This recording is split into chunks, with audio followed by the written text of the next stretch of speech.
A mão protetora. Obrigado, Senhor, porque o Senhor tem sido maravilhoso. Tua palavra revelada, tua palavra rema sobre nós.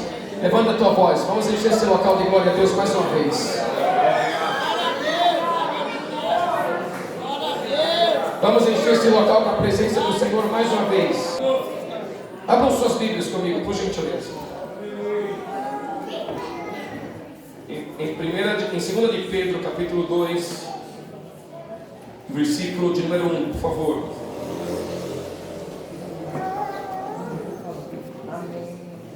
Segunda Pedro, capítulo 2, versículo de número 1. Aos que vão anotar a minha palavra hoje, em especial aqui aos ministros, por favor, escrevam meu tema: perseverando na doutrina dos apóstolos.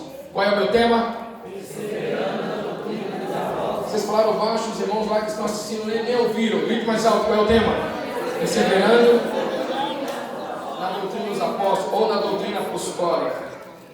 2 Pedro capítulo 2, versículo de número 1, diz a Bíblia: assim como no passado surgiram falsos profetas entre o povo, da mesma forma haverá entre vós falsos mestres, os quais introduzirão simuladamente heresias destruidoras, até ao cúmulo de negarem o soberano que os resgatou, atraindo sobre si mesmos repentina destruição. Repete comigo: como houveram falsos profetas. Mais alto: como houveram falsos profetas, também haverá falsos mestres. Há uma importância nesse texto, como em todos os outros, para entendermos. Estamos no bimestre do Ministério de Mestres e precisamos entender que a palavra do Senhor tem nos falado que também surgirão falsos mestres entre nós. Quando fala de falsos mestres, está falando de falsos doutores, de falsos discipuladores. Esses falsos mestres, esses falsos discipuladores são portas abertas para a entrada do espírito de heresia. Diga misericórdia. Um falso mestre é uma porta aberta para o espírito de heresias. Um falso discipulador é uma porta aberta para o espírito de heresias.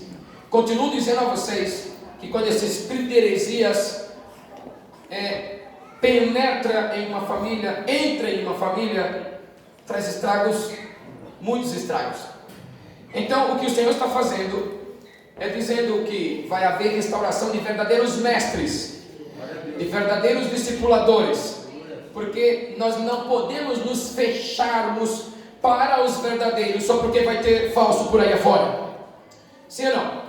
Olha, ninguém pode se fechar para o casamento de verdade só porque existiam falsos casamentos por aí afora. Muito pelo contrário, e continua apostando nessa doutrina, continua apostando nessa direção de Deus. Nós não podemos nos fechar para verdadeiras famílias só porque teve famílias que caminharam debaixo desse espírito de falsidade. Temos que nos abrir para aquilo que o Senhor está falando. Então, ainda que vai existir os falsos mestres, os verdadeiros se levantarão de forma poderosa. Ainda que existirão falsos discipuladores, os verdadeiros discipuladores se levantarão de forma poderosa. Nós abrimos o culto hoje lendo Mateus capítulo 28, onde há uma ordem de Jesus dizendo: ide por todo o mundo e fazei discípulos de todas as nações, batize-os em nome do Pai, do Filho e do Espírito Santo, e ensine-os a guardar todas as coisas que eu vos tenho mandado.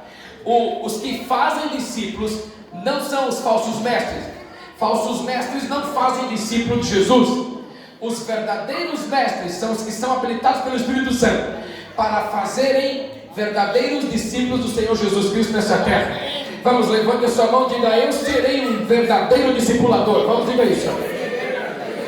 Dê ombro a alguém aí perto de você que está vivo, diga: você será um verdadeiro discipulador. Vamos, diga para esse irmão. Os verdadeiros discipuladores são portas fechadas para o espírito de heresia. Não vai entrar na heresia na igreja, não vai entrar na distorção da palavra, da família e na igreja, porque eles são de verdade verdadeiros discipuladores. E eu gostaria de chamar aqui discipuladores e discípulos que estão aqui e do mundo inteiro que estão me assistindo, para perseverar na doutrina apostólica. Porque os verdadeiros mestres e os verdadeiros discipuladores perseveram na doutrina apostólica. A Bíblia nos ensina de pelo menos 3 tipos de doutrina: a doutrina de homens, a doutrina de demônios e a doutrina dos apóstolos. Quando estamos estudando a Bíblia, aprendemos sobre a doutrina de homens. Doutrina de homens são tradições de homens do passado. Nós temos nossa origem passada, nós temos as nossas raízes, mas nós não estamos fechados para o novo de Deus. Porque doutrina de homens nos faz fechados para o novo de Deus. Toda vez que alguém está pautado na tradição passada e não se abre para o novo de Deus, isso é um tradicional.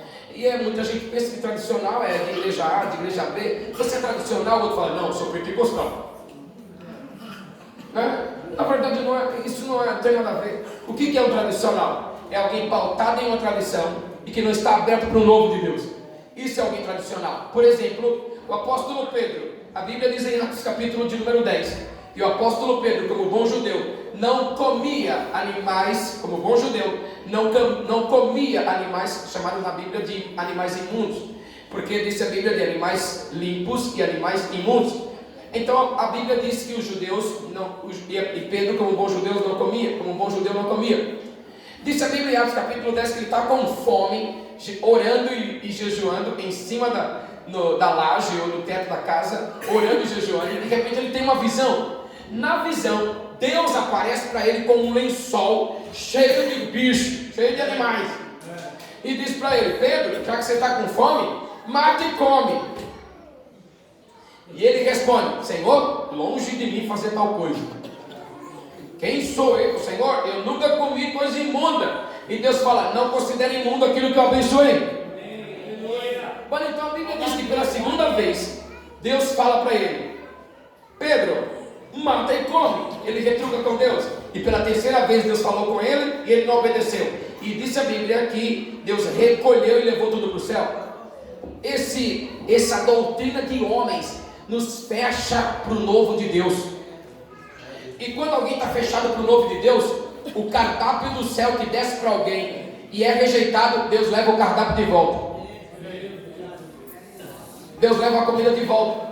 Nesse mesmo capítulo 10 de Atos, um homem chamado Cornélio, que não servia a Deus, que estava na casa dele, que não era 100% crente, ele não teve a visita do próprio Senhor Jesus, ele teve a visita de um anjo aparece e fala para ele: amanhã mesmo manda chamar Pedro. O homem obedeceu na mesma hora e mandou chamar Pedro. Por quê? Porque ele não estava pautado em doutrina de homens. Na doutrina de homens, eles colocam uma série de regras que é de homens, mas não é de Deus. E se ficarmos pautados nessas regras de homens, nessas doutrinas de homens, não nos abriremos para o novo de Deus. Olha, irmãos, o novo de Deus está vindo por aí. Não se feche para o novo de Deus. Não se feche. Para com essa ideia de, sabe o que é? Meu pai foi assim, minha mãe foi assim, meu tio foi assim, minha avó foi assim. E lá na igreja, para a gente começar com culto, a gente tinha que começar assim. No meu tempo de criança, para ser um homem de Deus, tinha que andar de sapato, meia, calça, camisa regata, camisa social, manga longa, gravata, paletó, colete antes do paletó, chapéu, uma mala e um guarda-chuva. Isso era o homem de Deus. Isso era um poderoso homem de Deus.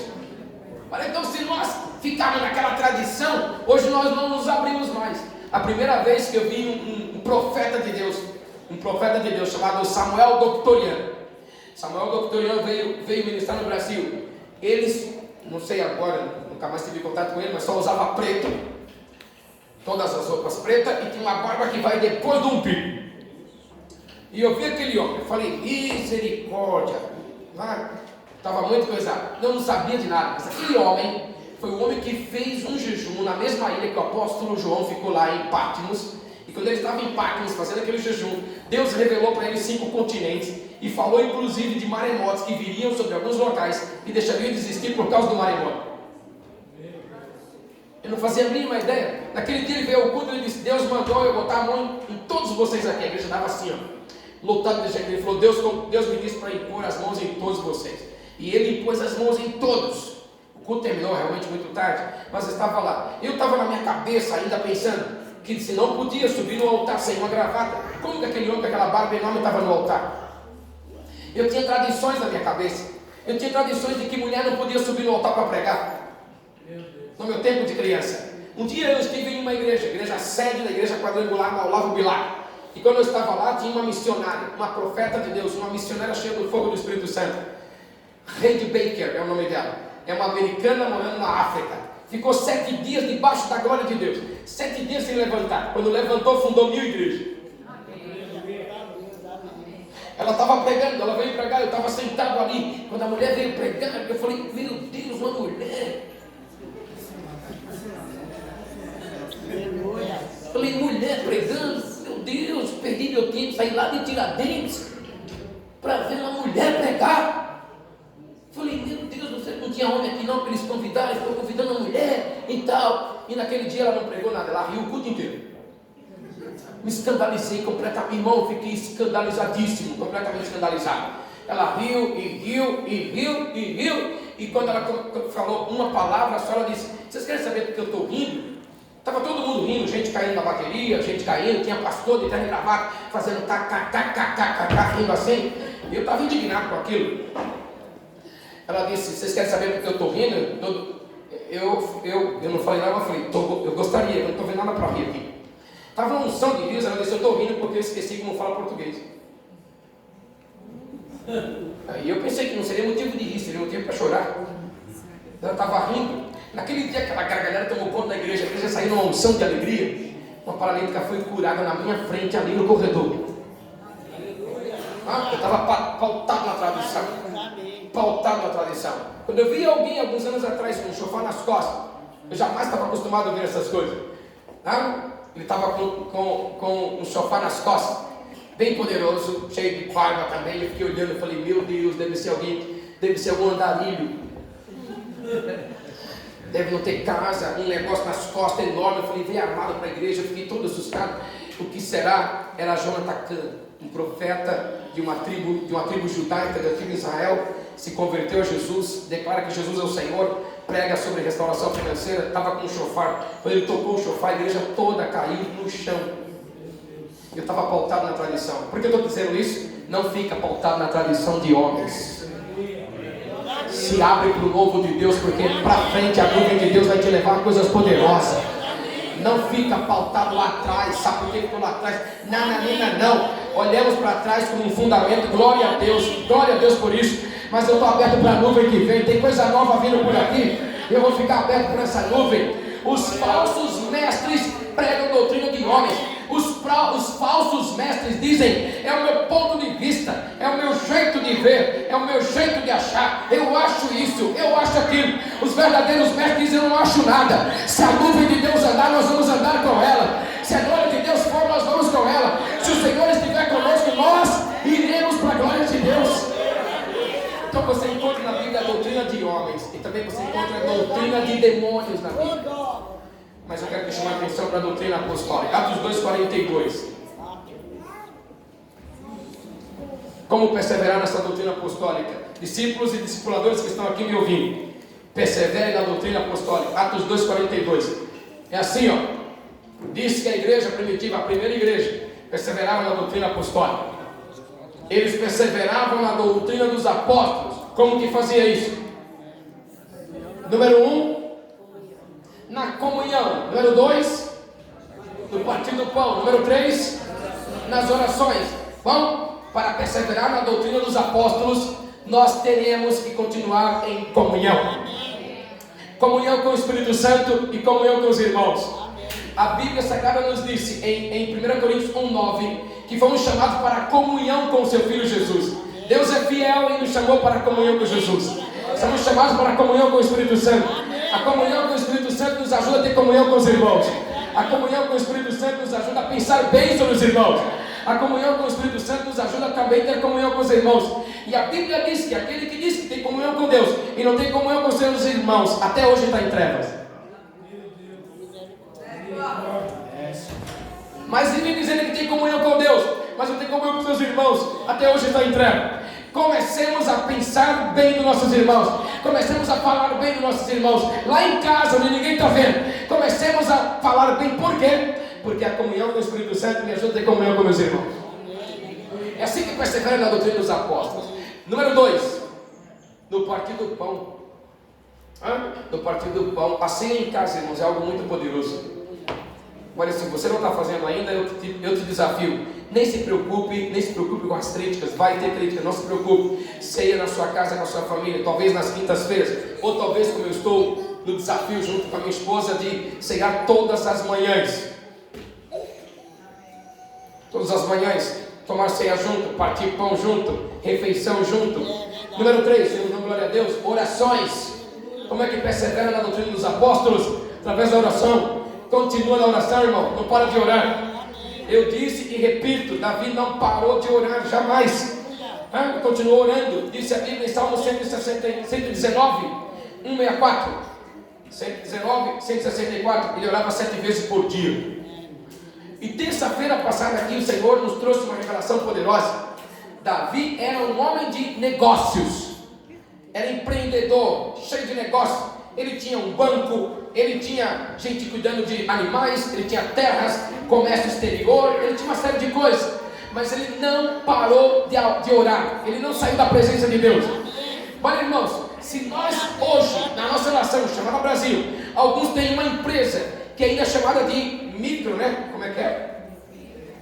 Para alguns, microempresa ainda. Quantos funcionários tem uma microempresa? De 1 a 90? Microempresa tem de 1 a 90 funcionários? Microempreendedor, quantos? Um funcionário, microempreendedor. Vale, depois que ele tem mais 2 funcionários, mais 3 funcionários, isso vai subindo, vai mudando. O que eu quero dizer para vocês é o seguinte: alguns têm uma empresa com 3 funcionários e não está conseguindo vir para a igreja. Meu Deus. Alguns têm uma empresa com 3 funcionários, com 4. Olha, papai, olha, pastor, sabe por que eu não estou conseguindo ir? É por causa da empresa, tem muita gente, tem muita coisa. Por então, se você não está conseguindo correr com quem vai a pé, jamais você corre com quem vai a cavalos. Você não consegue fazer isso. Davi não parou. Quantos funcionários deveria ter Davi? Quantos funcionários Davi deveria ter? Fora isso, ele também tem um reinado para cuidar. Fora isso, ele também é rei, tem demanda todo dia. Ele está todo dia fazendo isso, mas ele não parou de orar. Família, restauração eterna. Gente que está me assistindo agora, não pare de orar. Continue orando. Ore pela manhã, ore de madrugada, ore de tarde, ore de noite. Ore, levante a sua voz e ore. Não pare de orar. Quando tiver com vida próspera, ore. Quando estiver na guerra, ore também. Quando estiver na bonança, ore, não importa. O ar que respiramos é oração. Alguém disse que oração é comparado a respirar. Você tira férias de respirar? Você acorda de manhã e fala: hoje eu não vou respirar, só de raiva, vou economizar, respiro, eu não vou respirar. Você não faz isso, eu também não. Oração é o ar que eu respiro. Oração é o ar que você respira. Não podemos, aliás, não devemos parar de orar. Chacoalha o teu vizinho e fala: não para de orar, irmão, vamos lá, me ajuda. Por que estamos fluindo aqui? Porque tem uma rede de adoração e de intercessão aqui, orando ininterruptamente. E ainda no versículo 43, número 4, tem outro princípio para nos ajudar a manter, perseverar na doutrina dos apóstolos. Olha qual princípio: em cada alma havia pleno temor. Tá? Então, temor a Deus também é um princípio. Persevera no temor a Deus. Temor a Deus, temor, a palavra temor significa medo. Não tenha medo de Deus, tenha medo de ficar longe dele. Não tenha medo de Deus, tenha medo de ficar longe. Porque eu lembro de alguns anos atrás, quando nós tínhamos nossos filhos crianças, que alguns não tinham medo de ficar longe da casa de Deus. Pastor, um sol desse, uma lua dessa, vai para onde? Vai para a igreja. De novo? Você já não foi domingo passado? Fui, é verdade. Vocês vão para onde? Nós vamos para a praia.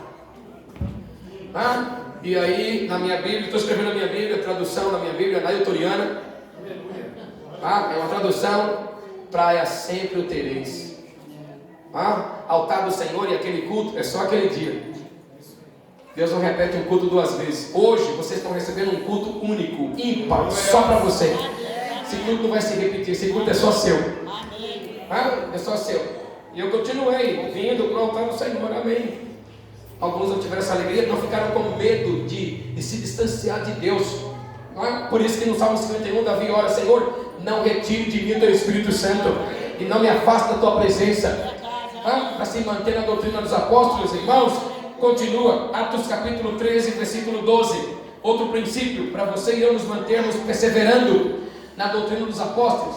Atos 13, 12, olha lá, o procônsul, observando o que havia acontecido, creu profundamente, impressionado com a doutrina do Senhor. Paulo pregava ou prega Jesus na sinagoga, mas diz a Bíblia que essa autoridade, esse homem de autoridade, esse procônsul, creu profundamente e ficou impressionado com a doutrina do Senhor. A doutrina do Senhor é a doutrina apostólica.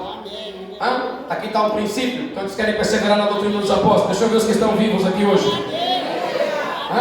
Creia profundamente. Creia profundamente. Creia, pratique na fé que você crê. Você não crê que vir a casa do Senhor vai te abençoar? Então venha. Você não crê que dizimar te abençoe? Então dizime. Você não crê que ofertar te abençoe? Então oferte. Você não crê que profetizar? Então profetize. Você não crê que evangelizar abençoa pessoas? Então evangelize. Creia com autoridade. Faça isso de todo o coração, em nome do Senhor e para a glória de Deus. Tito capítulo 2, versículo 1. Veja esse texto. Tito capítulo 2 e versículo de número 1. Outro princípio para perseverar na doutrina dos apóstolos: prega o que você está em harmonia, ou o que está em harmonia com a doutrina. Está comigo ou não? Amém. Tu, porém, prega o que está em harmonia com a doutrina apostólica. Irmão, quando você for dar conselho para alguém, para com essa ideia de eu penso e eu acho. Discipuladores que estão aqui me ouvindo, no mundo inteiro, para com isso de eu penso, meu ponto de vista não tem nada a ver, não se harmoniza com doutrina apostólica, nenhum ponto de vista. Diga: está escrito. Está escrito. Repita: está escrito. Quando você for dar um conselho para alguém, como é que você vai dizer? Está escrito. Nada de eu acho, eu penso, eu acho não se harmoniza com a doutrina apostólica, mas está escrito se harmoniza com a doutrina dos apóstolos. Quer perseverar na doutrina dos apóstolos? Prega ou discipula ou fala em harmonia com essa doutrina. E terminei. Tito 2,10. Outro princípio, Tito capítulo 2 e versículo 10. E não furtá-los, pelo contrário, a demonstrarem que são completamente dignos de confiança, a fim de que todos observem o esplendor da doutrina de Deus, nosso Salvador. O princípio que eu estou extraindo aí é o seguinte: demonstre que você é uma pessoa completamente de confiança. Um amém só foi do lado de cá, acho que eu vi isso aqui. Vamos, acha alguém, diga para ele: nosso Deus é um Deus de confiança. Fala para ele. Vamos, grita mais alto para ele acordar. Nosso Deus é um Deus de confiança. Vamos. Pergunte para ele: você também é uma pessoa de confiança? Me ajuda.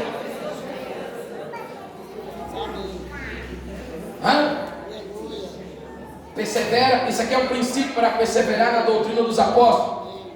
Demonstre que você é completamente digno de confiança. Eu quero perguntar, não precisa me responder: posso deixar minha família nas suas mãos? Posso confiar minha conta bancária nas suas mãos um dia? Posso confiar a chave da minha casa na sua mão? Gente de confiança, está entendendo? Persevera na doutrina dos apóstolos, porque quando pessoas de confiança aparecem, elas têm um esplendor da doutrina dos apóstolos. Elas brilham. Gente de confiança brilha. Eu fico vendo quem trabalha dentro de uma casa, quem trabalha dentro de um escritório, locais fechados, como aqueles líderes têm que ter confiança nessa pessoa. Sim ou não? Entregam a chave, dizem segredos, dizem códigos, dizem senhas, às vezes é preciso, entregam na mão, às vezes, cartão de crédito. Sim ou não? Entregam talão de cheque e etc, etc. senha do cofre, e quem trabalha naquela casa ali é uma pessoa que esbanja a confiança. Eles aqui, ó, É verdade. demonstram completamente dignidade na confiança. São gente que demonstram confiança. Eles resplandecem a doutrina apostólica. Quando as pessoas olham e falam, esse aí é digno de confiança. Eu confio meu carro na mão dele, eu confio ali. Alguns anos atrás, em ano de 99, o apóstolo Ronnie Chaves veio aqui ao Brasil e pregou sobre a restauração dos 5 ministérios. Os pastores não deram muita atenção para isso. Quando ele volta, um ano depois ele volta ao Brasil, acho que era 98 ou 99, ele volta ao Brasil e ele começa a dizer, Deus não gosta de trabalhar com gente que não merece confiança. Ele disse, eu não gosto de gente covarde. Deus não trabalha com gente covarde. Ele toma na barriga dele e disse, eu não tenho coragem de dividir a minha gordura com gente que não tem confiança. Porque é fácil confiar em Deus, mas é difícil desconfiar nas pessoas. Tem gente que nem Deus confia nela. Porque ele fala alguma coisa e ele não vive isso. Ele diz que é A, mas não é A, é B às vezes. Às vezes é C. Então não é gente de confiança. Não está perseverando na doutrina dos apóstolos. O apóstolo Ronnie Chaves termina dizendo, eu não sei os pastores que estão aqui me ouvindo, mas eu queria dizer uma coisa a vocês, eu não teria coragem de entregar minha família para vocês pastorearem. Eu teria receio de dar a minha família para vocês cuidarem. Porque vocês não estão demonstrando ser gente de confiança. Irmão, pastor se levantou, pastor ajoelhou, pastor pediu perdão, gente ali chorando. Ele estava dizendo isso pelo seguinte, eu disse que deveria se restaurar, pela boca de Deus eu disse, deveria se restaurar os 5 ministérios e os pastores estão com medo de avançar do que Deus falou. Não rejeite o que Deus falou na sua vida. Avance naquilo que Deus falou na sua vida. Seja alguém que resplandeça a doutrina apostólica na sua vida, porque você é uma pessoa de confiança. Levante as duas mãos para dar um grito de glória a Deus aqui nessa igreja. Quero abençoar quem está assistindo. Persevera na doutrina dos apóstolos. Persevera na doutrina apostólica. Deus vai te honrar de forma poderosa. Para a glória de Jesus. Fiquemos de pé, Senhor.